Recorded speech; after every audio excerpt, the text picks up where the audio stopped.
¿Qué tal? Buenos días y feliz inicio del año. Vamos a hablar de los resultados y los desafíos del gobierno del presidente Salvador Sánchez Serén hoy en República.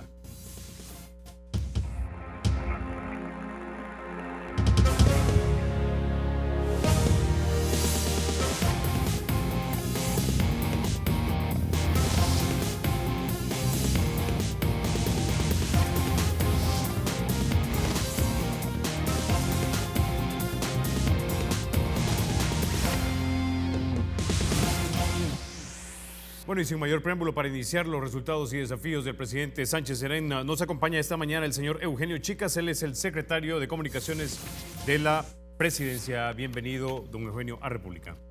Buenos días, Carlos, y un saludo pues a todos los televidentes, y qué bueno que estemos arrancando este año de esta manera. Un saludo a todo el personal del Canal 33 por su incalculable desempeño y labor en función de la democracia. Muchas gracias, Carlos. Bueno, gracias a usted, don Eugenio. Comencemos hablando de un tema que es muy delicado y está quejando a los salvadoreños, es el tema de seguridad. 2015 cierra con 6.609 homicidios, 2014 con 3.912 cerró, 2013 con 2.513 en el 2013, debo decir.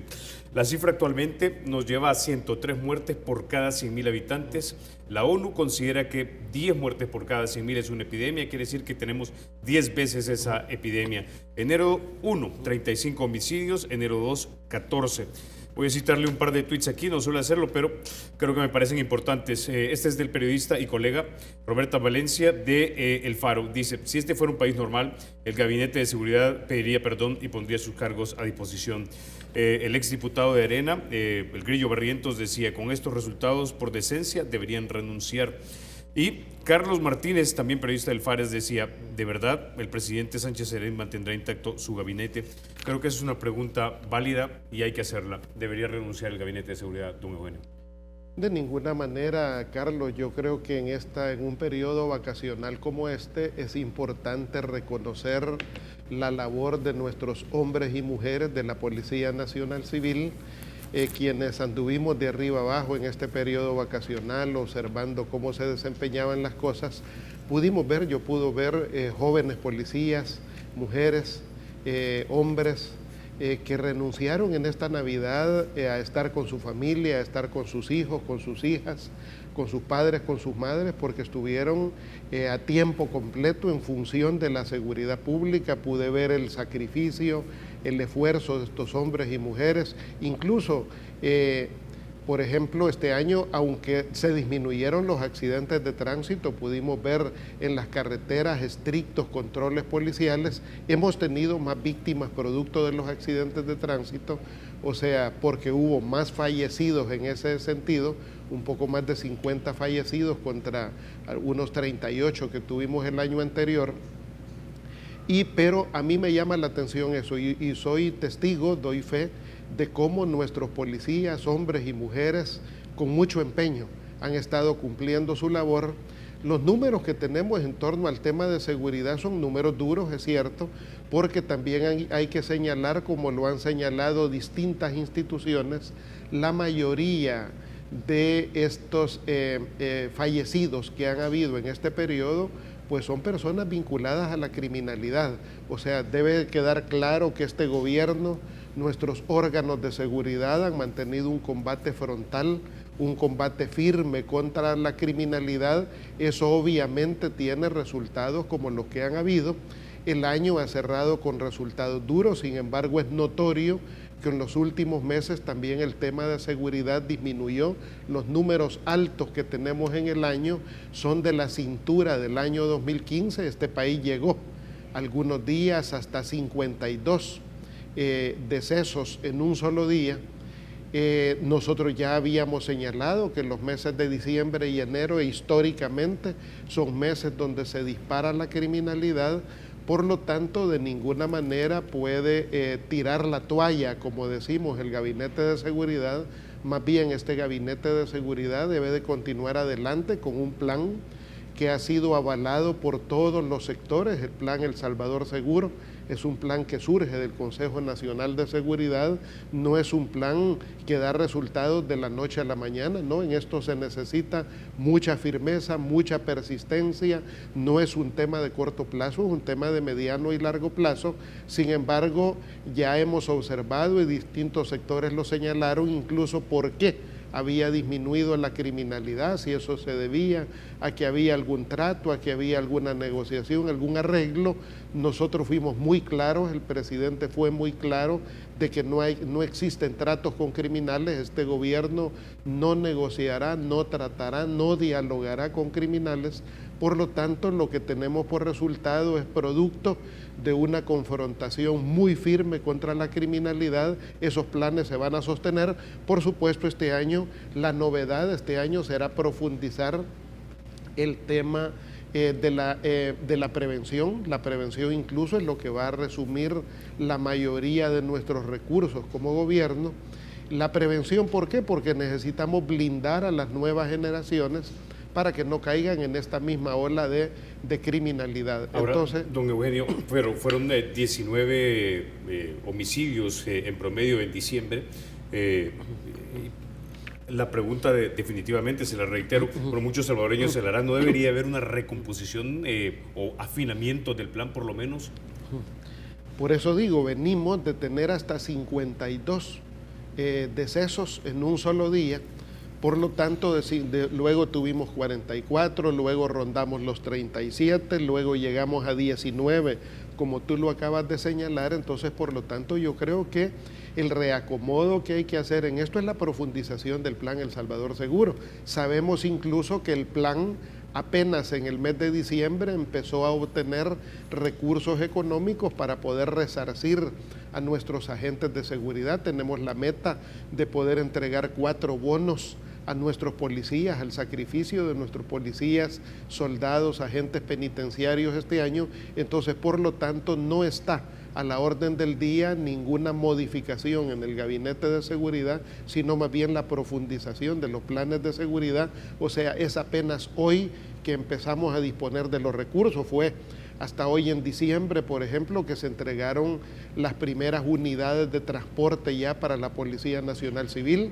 Hemos entregado alrededor de 190 nuevos vehículos de transporte a la PNC, nuevo armamento, municiones, entonces equipo de comunicación, etcétera. Por lo tanto, es apenas en el mes de diciembre cuando ya hemos empezado a notar en la dotación de mayores recursos a la Policía Nacional Civil, de ingreso económico para reforzar la seguridad pública. Entonces yo creo que más bien de lo que se trata es de profundizar la aplicación de los planes de seguridad. Insisto, estos no son planes de corto plazo.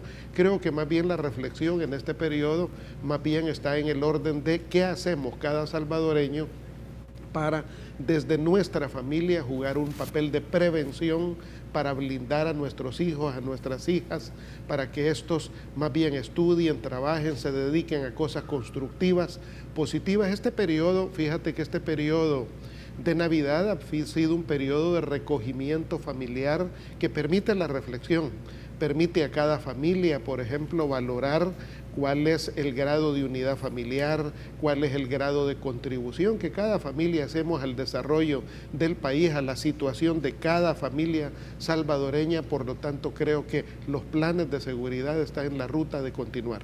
¿Habrán cambios en los mandos de la policía o piensan mantener la misma estructura tanto de los dos principales responsables así como los mandos intermedios y las principales direcciones? De ninguna manera el presidente no ha anunciado ningún cambio. El único cambio que el presidente anunció fue en el viceministro de la Defensa Nacional, fue el único cambio.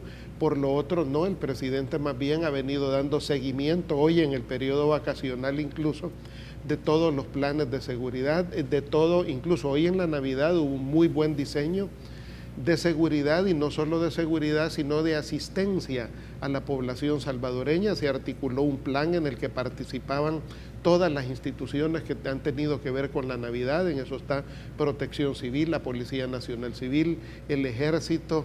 En eso estaba, por ejemplo, el Ministerio de Trabajo, el Ministerio de Salud, el Seguro Social, protección al consumidor. Todas esas instituciones estuvieron siendo monitoreadas directamente por el presidente de la República para asegurar que los planes tuvieran éxito. Por lo tanto, no nos ha notificado el presidente de ningún cambio en las estructuras de conducción de la seguridad pública. Ahora, hace unos minutos usted, don Eugenio, nos decía que este nivel de violencia podría ser en parte porque se ha dejado de lado cualquier tipo de acuerdo paralegal con los criminales y es producto de la confrontación directa. ¿Es esto producto entonces de enfrentamientos con la policía, con elementos del ejército, con los llamados escuadrones especiales?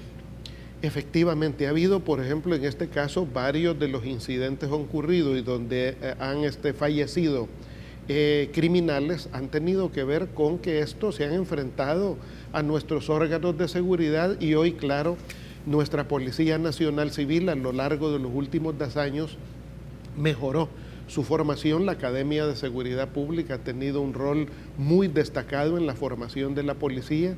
La policía ha sido entrenada en tácticas que permiten enfrentar con firmeza a estos criminales. Entonces yo creo que efectivamente esta confrontación directa es lo que está teniendo por resultado también que muchos de estos criminales resulten fallecidos. Por otro, es innegable que estos grupos criminales también mantienen una disputa territorial que los hace enfrentarse entre ellos, eliminarse entre ellos para disputar la comisión de otros delitos en esos mismos territorios.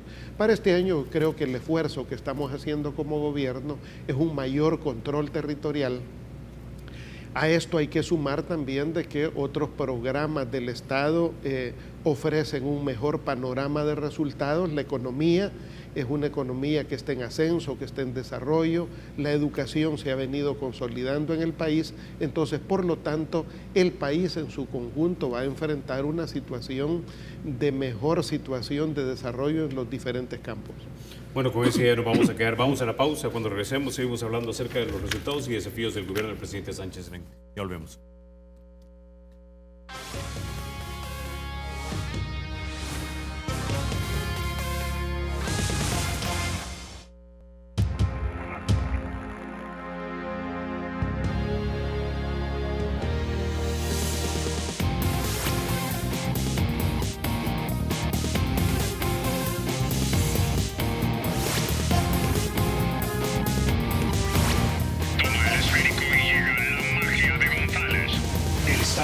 Será siempre libre e independiente y no será jamás el patrimonio de ninguna familia ni persona.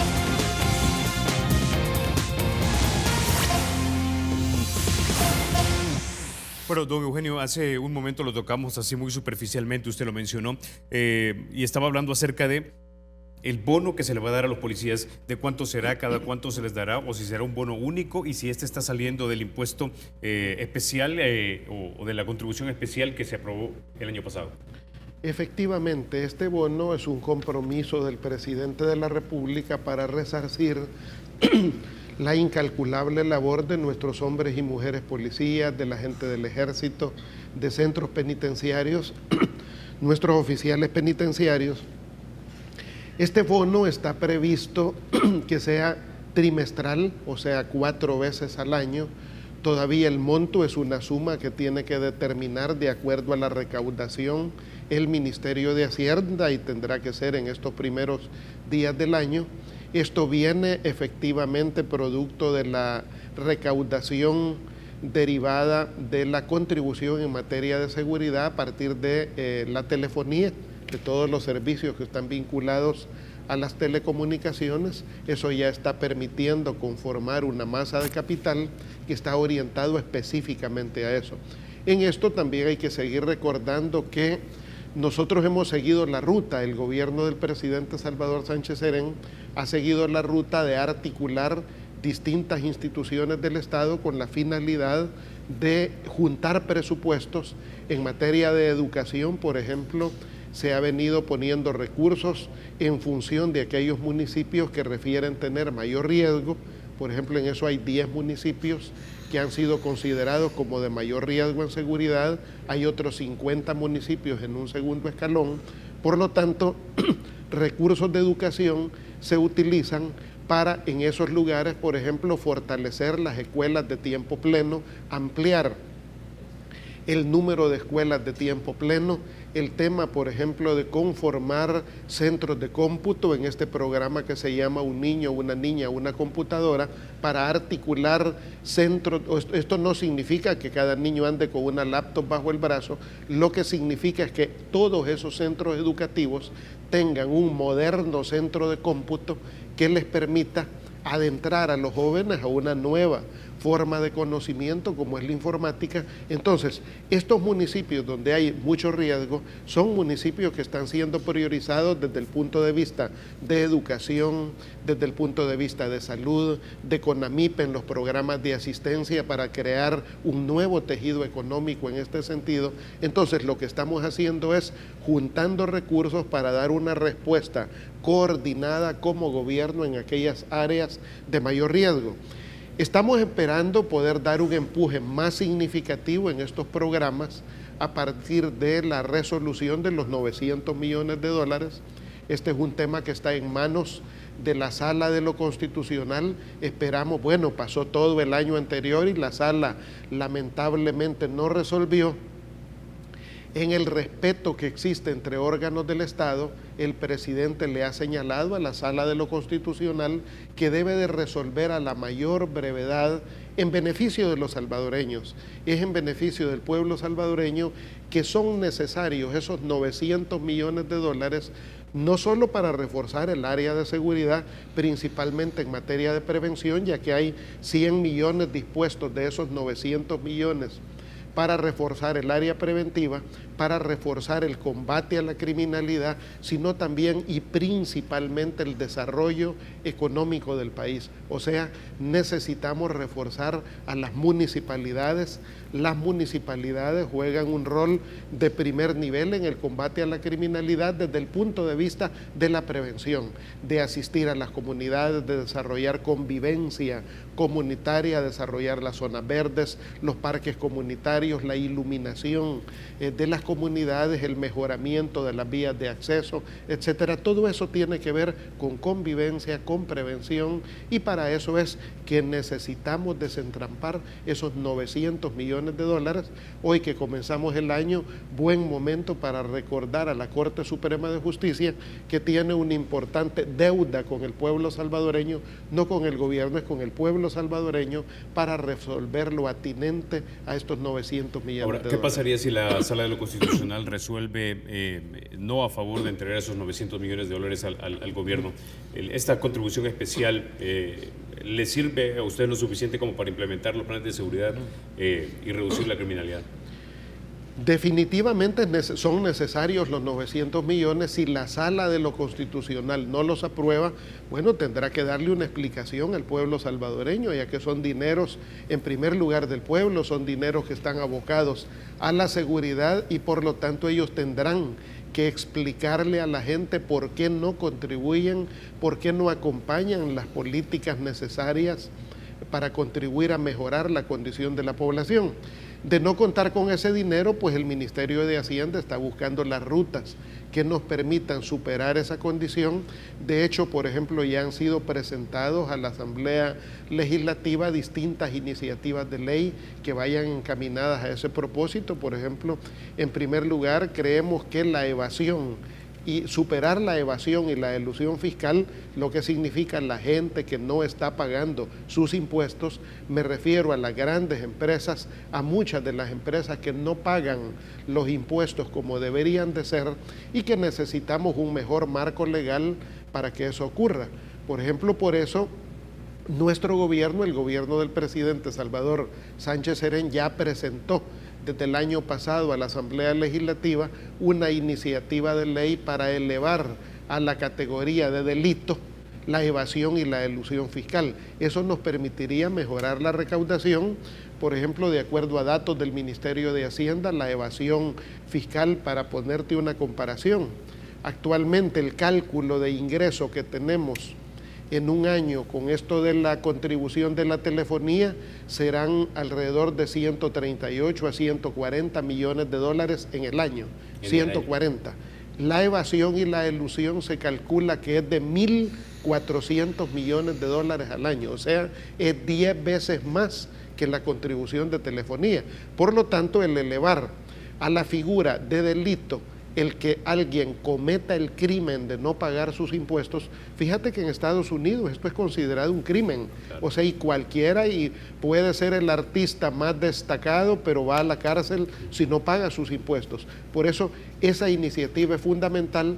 La segunda iniciativa está relacionada también con la declaración patrimonial, con que exista una declaración patrimonial a partir de capitales que sean superiores a $100,000, que eso nos permite identificar dónde es necesario poner los ojos para mejorar la recaudación fiscal. Entonces, iniciativas como esta ya están puestas en manos de la Asamblea Legislativa y son opciones, son alternativas que este gobierno está buscando sin necesidad de aumentar, de crear nuevos impuestos. No está en el horizonte buscar nuevos tributos.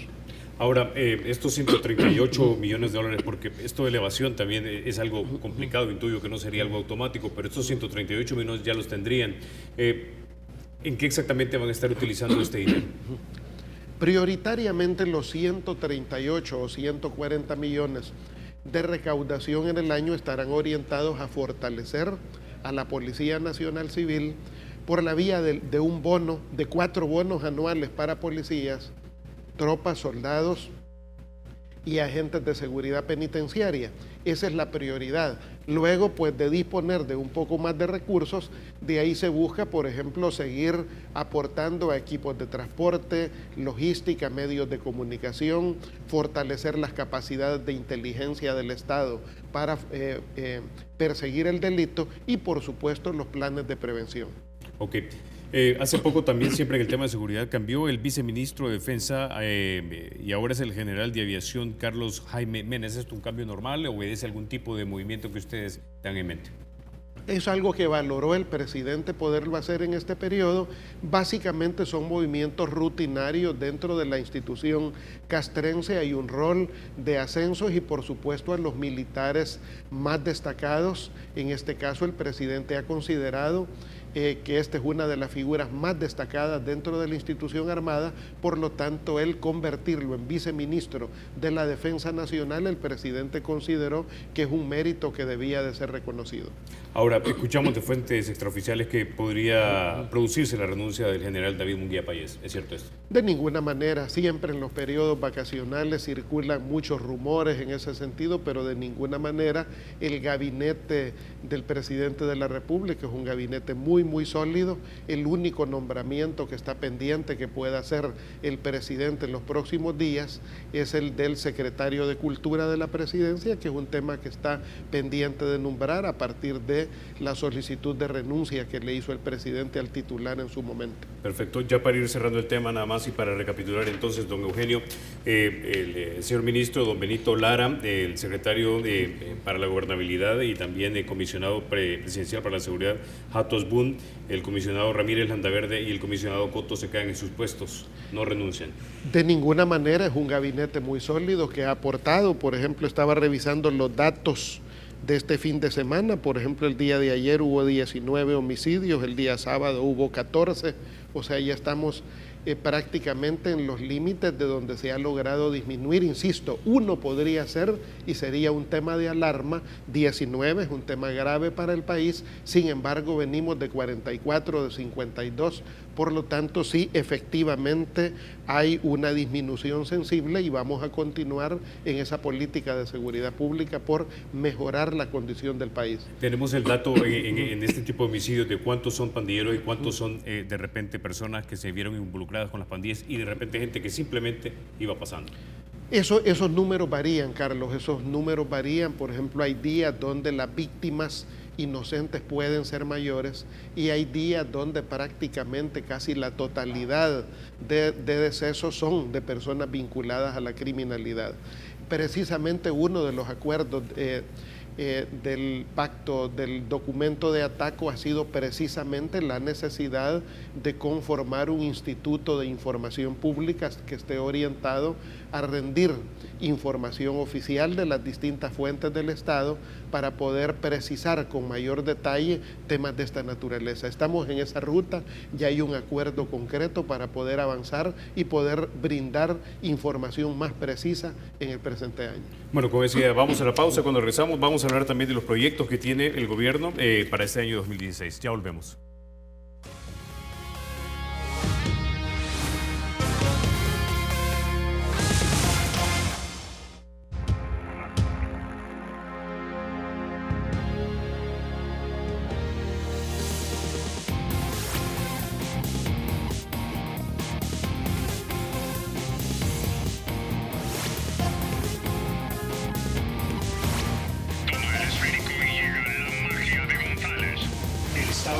Será siempre libre e independiente y no será jamás el patrimonio de ninguna familia ni persona.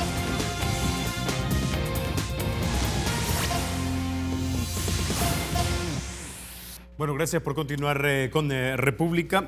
Don Eugenio, hablemos ahora de economía. Según las cifras del Banco Central de Reserva, tengo entendido que cerramos con 2,6% de crecimiento. Otros dicen que no será 2,6, 2,3%. Pero aparte de esto, el pasado fin de semana, precisamente discutiendo con una serie de amigos sobre el crecimiento económico de la nación, intensamente se discutieron algunas ideas. Dos que se barajaron fueron las siguientes. ¿Es el gobierno realmente responsable del crecimiento del 2,6%? ¿O a qué medidas exactamente se debe, si es que las tomó el gobierno, este crecimiento del 2,6%? ¿O es simplemente un crecimiento que iba a darse gracias a las proyecciones y a las planificaciones del sector privado y no necesariamente por la acción efectiva del gobierno de turno? El crecimiento económico tiene que ver con la acción conjunta de todos los salvadoreños en el país, desde la familia más humilde que con su empleo, con su trabajo aporta al desarrollo nacional, hasta las familias más poderosas que también invierten en el país, o los grupos económicos internacionales que tienen inversiones en el país, los propios medios de comunicación. Nosotros como gobierno agradecemos mucho a ustedes como periodistas, a los medios de comunicación por su contribución también a estimular ese fervor productivo en el país. En ese sentido, yo creo que nadie nos podemos atribuir el buen desempeño económico del país, es solo resultado y aporte de un sector, es de todos los salvadoreños. En ese sentido, creo que también es importante recordar de dónde venimos. Por ejemplo, cuando el presidente Funes asumió la presidencia en el año 2009, la economía estaba por debajo de cero, se recibió en menos 4%, exactamente en el 3,8% bajo cero, o sea, menos 3,8%. De ahí el presidente Funes empezó a trabajar por contribuir junto al resto de sectores por el mejoramiento económico. Al final de su mandato, la economía llegó en el año 2014, en junio del 2014, al 1,8% de crecimiento, 1,8%. Luego siguió creciendo la economía hasta este año, que como se había previsto, teníamos un piso de 2,4 a 2,6%, y eso es lo que va a determinar en estos momentos ya el BCR, el Banco Central de Reserva, que efectivamente estamos por arriba del 2,4%. Eso nos da una lección interesante, una señal muy importante, y es que la economía está en una franca recuperación económica. Es una modesta recuperación económica, pero es sostenible, permanente, creciente. Yo creo que eso es fundamental porque es lo que nos da el piso para determinar que va a haber un mejoramiento para el presente año. ¿Qué factores han incidido en ese mejoramiento económico? Bueno, en primer lugar, por ejemplo, el mercado interno se ha dinamizado mucho, crecieron las remesas, por ejemplo, este año crecieron las remesas, este año creció el mercado interno producto de la derivación de las remesas, producto también de políticas sociales gubernamentales que han permitido proteger mejor el salario. Por ejemplo, señalo, vía las políticas sociales de gobierno actualmente se cubre a 1.400.000 estudiantes que reciben zapatos, reciben útiles escolares, reciben uniformes, reciben un vaso de leche, alimentos, etcétera. Eso ha permitido mover la rueda económica nacional. Eso hay miles de productores de micros, pequeñas, medianas industrias en el país que están contribuyendo con la producción de esos recursos. Eso mueve la rueda económica interna del país. Eso también ha permitido que la familia salvadoreña que gastaba en ese tipo de rubros ya no gasta en eso, gasta en consumo, gasta en alimentos, gasta en otros bienes y servicios. En eso ha aportado mucho también la disminución de los carburantes, o sea, los combustibles se han mantenido a la baja. Es previsible, como lo han señalado nuestros organismos especializados, que al menos en los próximos 2 años se va a mantener esta baja en los precios de los combustibles. Eso nos permite también un respiro, pero es notorio también cómo incrementamos nuestras exportaciones. El turismo creció en un 5% este año, nuestras exportaciones crecieron en un 5.6%, fuimos el país que más exportó en la región centroamericana en términos porcentuales. Somos de los 3 países de América Latina que porcentualmente exportamos más este año. Entonces, por lo tanto, esto es resultado de diferentes sectores de la vida nacional. Recordemos que nuestro país está transitando por la ruta del diálogo nacional. Eso está permitiendo una interacción con distintos sectores que ha generado confianza en la inversión.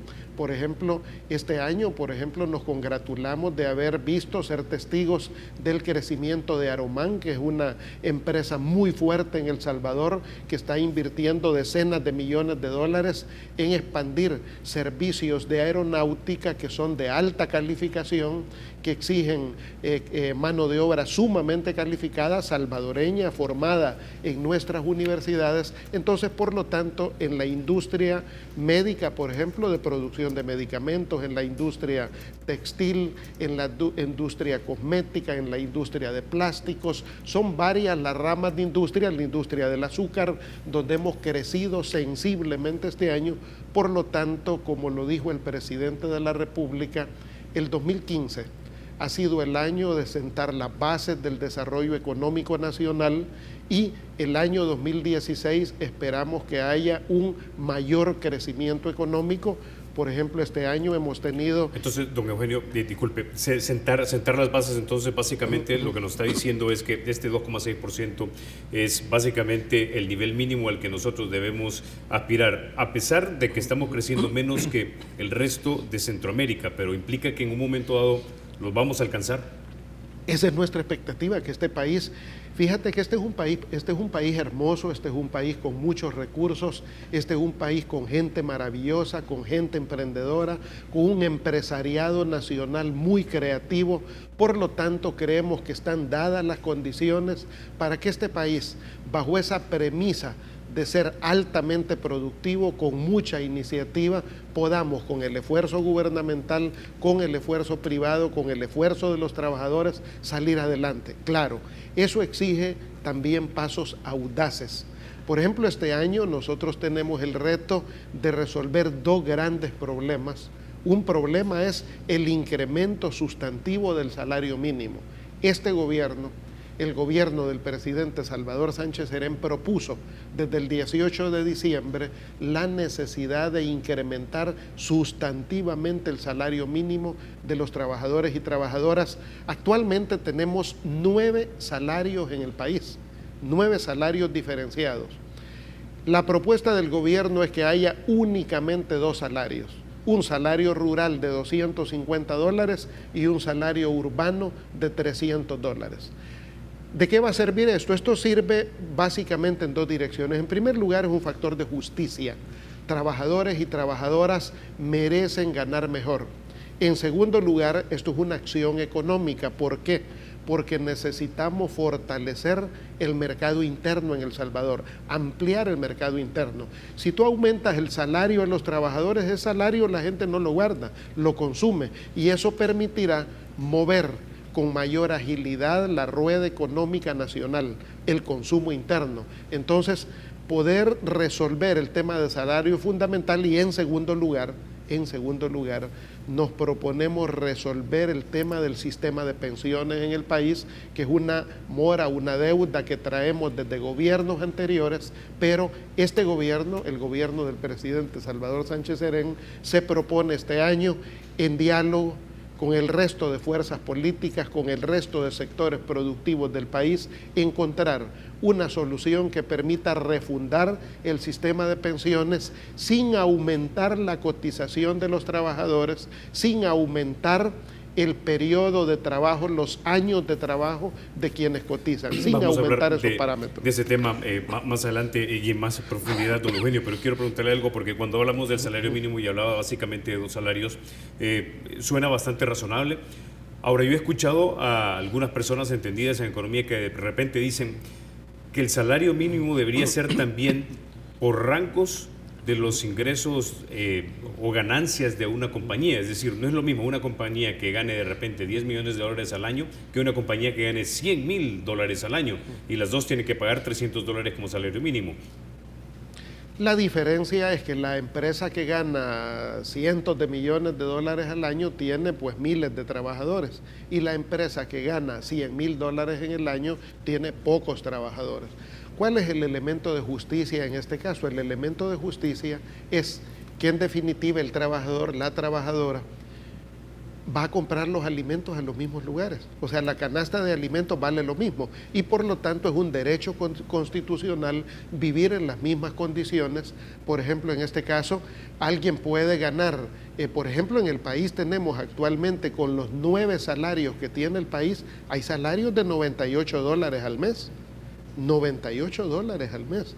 Y ese mismo trabajador que gana $98 al mes, con otro que gana $200 al mes, va a comprar sus alimentos al mismo mercado, en las mismas condiciones. Entonces, por lo tanto, por eso es un elemento de justicia, es un elemento de equidad, y es un elemento que tiene que ver con estimular el mercado interno en el país. Hemos visto que, por ejemplo, las mismas empresas, hablo de empresas telefónicas, empresas de bebidas, por ejemplo, que pagan mejores salarios en Guatemala, en Honduras, en Costa Rica y en Panamá, por la misma actividad económica, pagan menos salarios en El Salvador. Eso no es justo.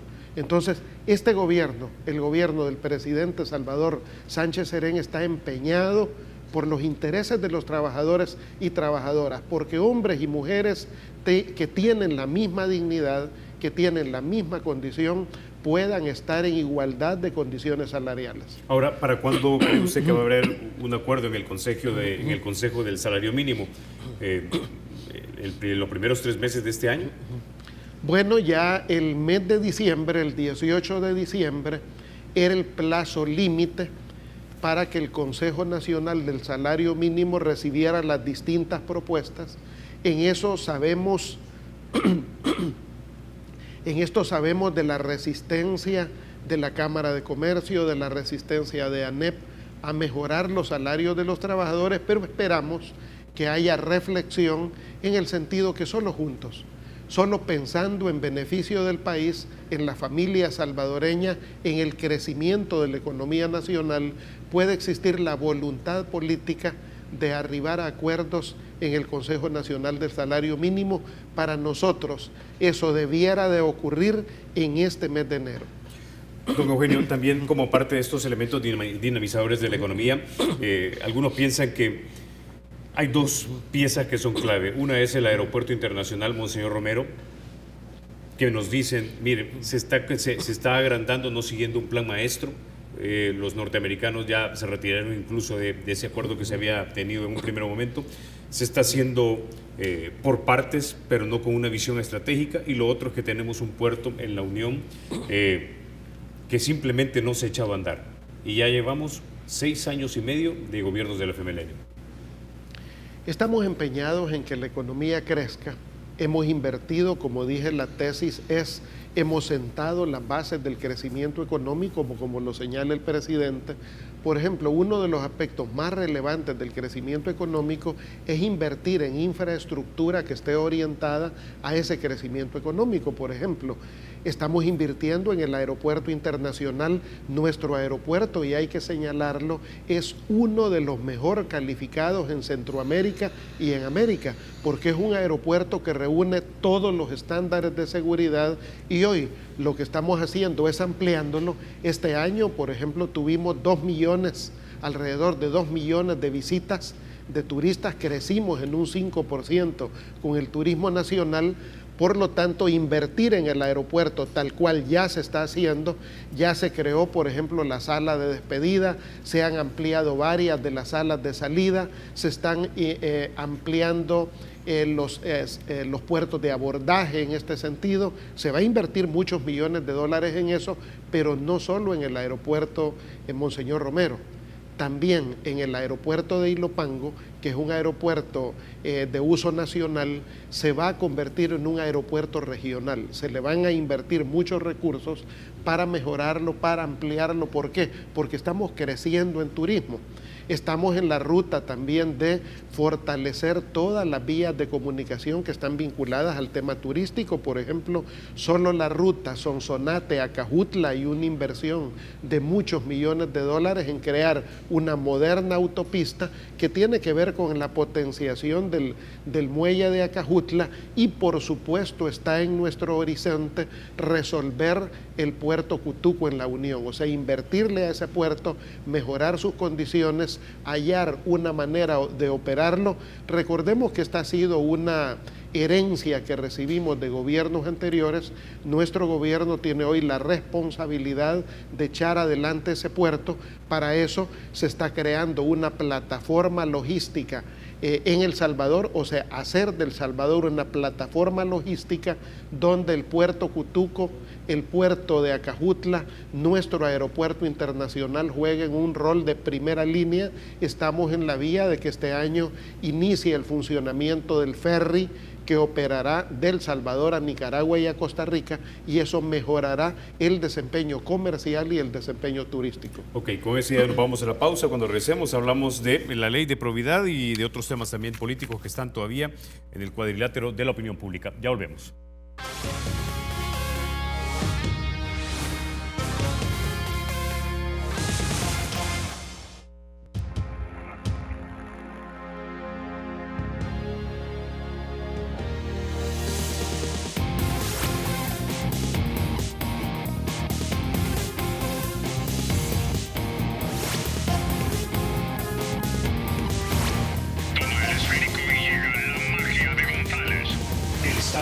Será siempre libre e independiente y no será jamás el patrimonio de ninguna familia ni persona.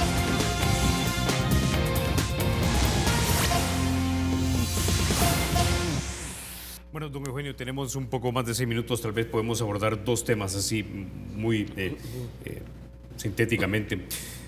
La primera es, ya terminó en Casa Presidencial la revisión de la ley de probidad del presidente Sánchez Serén. ¿La va a vetar, la va a observar o la va a aprobar? ¿O la va a firmar, debo decir? Está en manos del equipo jurídico de la presidencia. Del análisis jurídico dependerá cualquiera de las 3 rutas que tiene el presidente. En este caso, el presidente la puede sancionar, lo que implica avalarla, la puede vetar, lo que implica rechazarla, o puede, en este caso, establecer correcciones, recomendar modificaciones a esta ley. Entonces, pero todavía está en manos del equipo jurídico de la presidencia. Es decir, no tiene una lectura que usted nos pueda decir no, que todavía de repente no. La ley es muy débil, dice el gerente del partido de Arena, por ejemplo.